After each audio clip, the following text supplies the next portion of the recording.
In this lecture, we'll explore the question, who wrote Proverbs? Investigating the question of authorship. There are several known contributors expressed right within the record of Proverbs. We have Solomon, indicated in chapters 1, 10, and 25. Again in chapter 25, there's reference to a group of people operating during the reign of a later king of Judah, Hezekiah, and they took some of Solomon's materials, evidently, and reworked it. Here's Proverbs 25, and notice verse 1.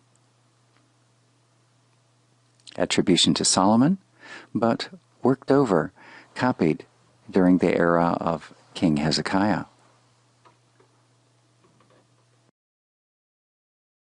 In addition, we have reference to some unnamed people known as simply the wise, sayings of the wise.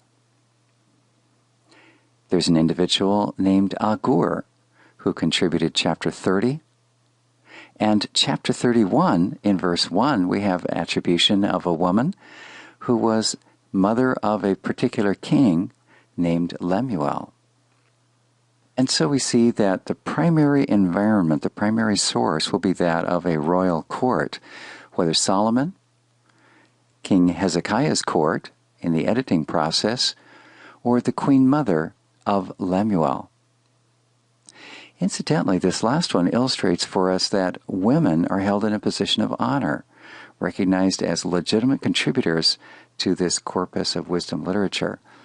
That same information or viewpoint in valuing is evident by mention of the Lady Wisdom in chapters 1 through 9, and the noble wife who is praised in chapter 31.